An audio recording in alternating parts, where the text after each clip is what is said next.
Kabar ini, kabar terkabar. Sesuai dengan judul kita, Roy Suryo CS jadi tersangka. Inikah kemudian akhir cerita dari perdebatan kasus ijazah milik Presiden ke-7 Republik Indonesia Joko Widodo yang kemudian diharapkan? Ya, ini bukan tahap akhir. Oh. Bahwa ini penetapan tersangka ini kemudian masih memerlukan tahapan-tahapan. Belum lagi pemeriksaan-pemeriksaan yang mendalam kemudian diperiksa kembali. Itu membutuhkan waktu. Bayangin saja bahwa 120 saksi ini kan kalau kita hitung dalam perharinya satu saksi saja diperiksa, itu kan bisa membutuhkan waktu 120 hari. Iya kan? Nah, apalagi ditambah 22 ahli. Nah, ini kan akan ada pemeriksaan-pemeriksaan lanjutan. Kemudian mendapatkan lagi beberapa alat bukti, baik itu dari pihak terlapor maupun pelapor. Ya, artinya pengembangan dari sistem penyidikan kita itu pasti akan menggali terus sampai pasal 35 ini menjadi terang. Bahwa apakah betul di dalam penelitian itu ada berupa rekayasa dari ijazah tersebut, kemudian dipublikasi. Nah, ini tentu harus mendalam banget, sehingga kami berharap tetap mengapresiasi penyidik untuk bekerja profesional, kehati-hatian, karena kan semakin lama juga kan tidak bagus juga ini barang. Kenapa? Karena saya memperhatikan tidak akan berhenti kok. Sehingga memang setelah penetapan tersangka tentu tahapannya adalah penahanan. Kalaupun melakukan seperti pembelaan dan lain sebagainya, upaya hukum lain, itu monggo kerso. Artinya itu hak daripada pihak para telapor ya. Tapi harapan kita bahwa ini sesuai dengan tahapan-tahapan itu harus dilalui. Sesuai dengan tahapan dan sesuai dengan time schedule yang sudah dibayangkan sebelumnya Bang Ade dan pihak pelapor? Ya, kita nggak tahu ya kapan. Tetapi apapun itu kami apresiasi. Silahkan penyidik ini menjadi domain penyidik keseluruhan gitu loh. Kami pelapor sih mengharapkan ini ada kepastian hukum segera dan mengungkap utamanya misalkan ada pasal-pasal tertentu yang memang itu diterapkan, itu yang harus betul-betul diungkap seperti Bang Aristo tadi. Bahwa ini harus buying time loh ini. Ini perlu waktu untuk penetapan pasal temuan ini.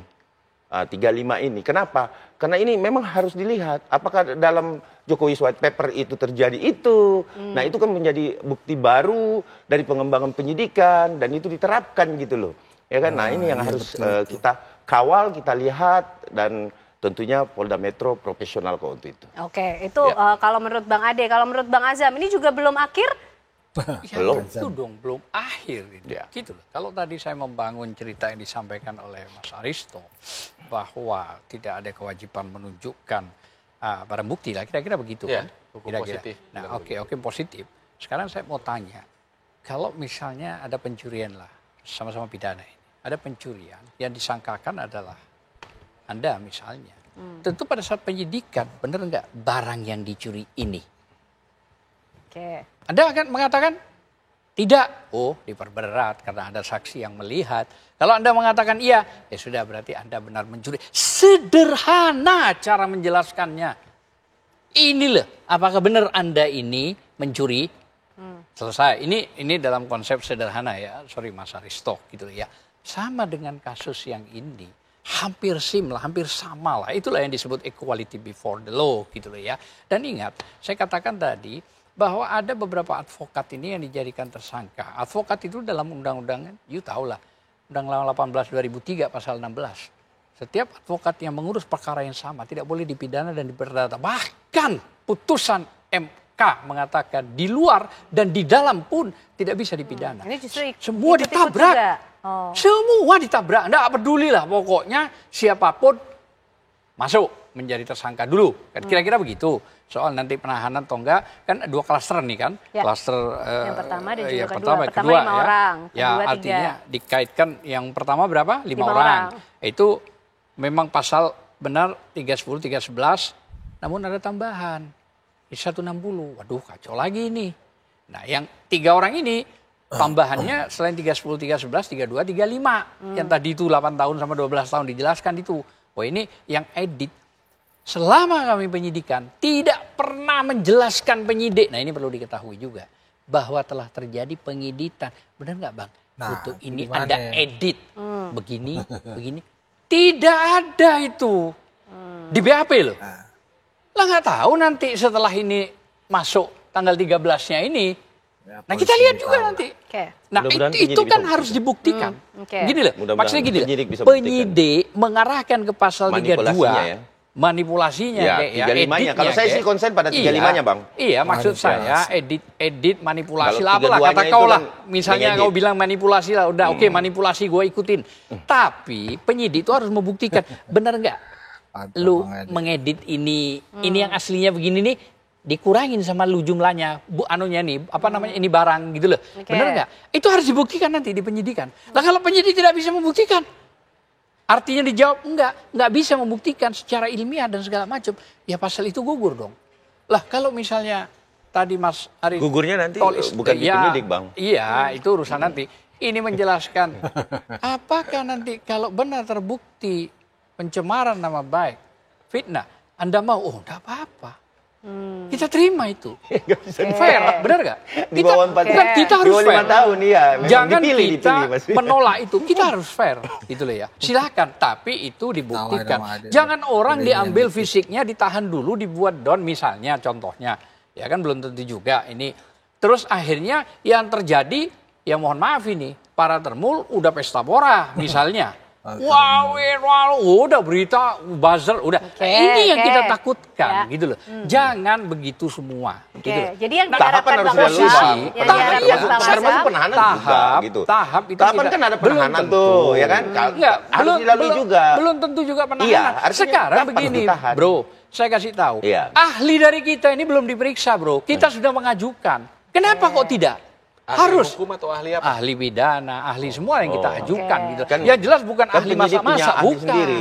Bukan ahli gorengan itu, bukan. Tapi ahli pidana. Itu periksa dulu biar setara gitu. Itu yang diperjuangkan oleh Bang Azam. Iya dong, equality before the law itu jelas gitu loh. Tidak ada kepincangan supaya tidak ada fitnah, supaya tidak ada sakwasangka. Ya udah harus diterima itu, kita periksa dulu. Nah setelah diperiksa diajukan juga gelar, benar kan? Itu maksud saya, setelah itu gelar, apa hasilnya publikasikan karena ini sudah terviralkan. Baik, Bang Aristo, artinya di sini polisi masih punya beban pembuktian dan juga tadi melakukan proses penyidikan atau memberikan akses menghadirkan saksi ahli. Seperti apa, Bang Aristo? Dan bagaimana pula kasus ini mencapai kepastian hukumnya, Bang, supaya ada kata selesai itu? Kalau soal beban pembuktian, rasa-rasanya dari polisi ini udah hampir selesai. Sudah hampir selesai. Kenapa? Dari polisi lah ya. Iya betul. Baik. Kenapa? Benar Bang Azam, Karena ya polisi sudah mendeklar penetapan tersangka. Ini pasti hati-hati. Betul. Sudah pasti, apalagi perkara publik besar begini. Nah, kehati-hatian mereka itu kan dalam rangka tadi memenuhi standar minimum alat bukti tadi yang fokusnya kepada kuantitas. Nah, kemudian yang kedua, tadi betul ada kuantitas. Betul, ada hak dari kliennya Bang Azam ini untuk mengajukan saksi, untuk mengajukan ahli. Tapi apakah itu bisa changing the game atau merubah peta permainan? Enggak. Very unlikely lah. Ya, tapi very unlikely. Bukan, jangan ditafsirkan begitu juga dong. Sebentar, berikan kesempatan. Sebentar, giliran Bang Aristo dulu. Very unlikely. Kenapa? Karena ketika polisi sudah mendeklar tersangka, dia sudah punya kesimpulan. Kalaupun ini praktek yang terjadi ya, kalaupun kliennya Bang Azam mengajukan periksa ahli ini, periksa saksi ini, sadly itu hanya seperti formalitas belaka aja. Karena kesimpulan itu sudah diambil terlebih dahulu. Itu harusnya tidak. Oke, itu yang pertama. Yang kedua, saya mau mengulang lagi penjelasan saya tentang bagaimana sih memahami kasus ini nih secara sederhana. Jadi gini, yang pertama kita ini kan bicara soal kebenaran ijazah.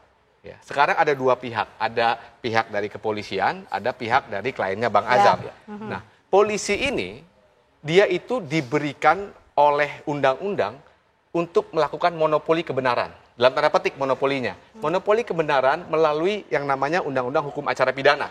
Nah, di situ di Hukum Acara Pidana dikatakan, untuk menetapkan tersangka kamu harus punya bukti yang cukup. Dikasih tahu apa itu bukti yang cukup. Nah, itu prosedur. Dan dalam kerangka ini, bukti yang cukup itu, saya sudah selalu katakan, sudah dipenuhi oleh polisi ini. Karena dasarnya tadi kuantitas. Kuantitas cuma 2, polisi bilang saya punya udah merica 100 lebih. Sudah lebih jauh lebih banyak.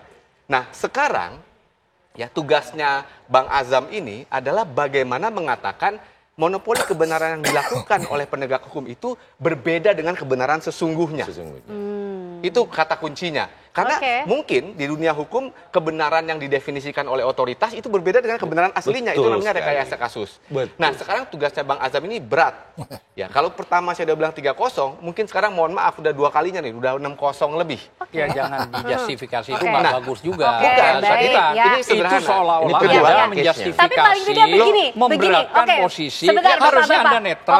Sekarang gitu loh. Jangan menjustifikasi pakai 3-0. karena kalau tidak kita sudahi saja diskusi itu malam hari ancaman ini. juga. Sebentar ya, Nggak boleh begitu. Gini, sekarang membahaskan. Nggak boleh begitu menjustifikasi seolah-olah sebelum udah kita nggak ada apa-apa kita justifikasi ini. ya supaya tidak ada argumen. Pertanyaannya belum Paling tidak begini. Nggak perlu bahasa itu Mas kita Aristo tidak akan disampaikan. lanjutkan Biarkan saja lah pembahasannya, proses kita akan berjalan. sudahi saja kalau semuanya tidak bisa menahan diri ya. sesuai dengan Bapak-bapak semuanya bisa kembali ke saya.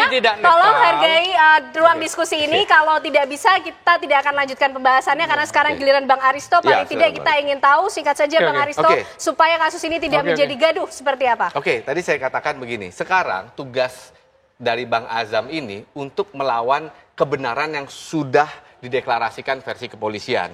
Nah, ini tidak gampang karena posisinya ini sudah terus bergulir dan naik against kliennya Bang Azam. Tadi pertama udah penyidikan, sekarang tersangka. Artinya sudah semakin step closer kepada pemidanaan, ya. Artinya step closer kepada pemidanaan. Nah, sayangnya lagi, hukum acara pidana kita tidak memberikan instrumen yang cukup kuat untuk melawan kebenaran versi otoritas tadi. Itu yang tadi saya bilang tadi, bahwa boleh aja mengajukan ahli, mengajukan saksi, tapi kesimpulan kalau sudah dibuat, susah untuk changing the game itu. Jadi, begitulah kira-kira lanskap kita melihat persoalan ini. Masing-masing pihak, sebelum ditentukan itu versi KUHAP. Harusnya diterima dulu ahli. Baik, sudah cukup Bang Azam.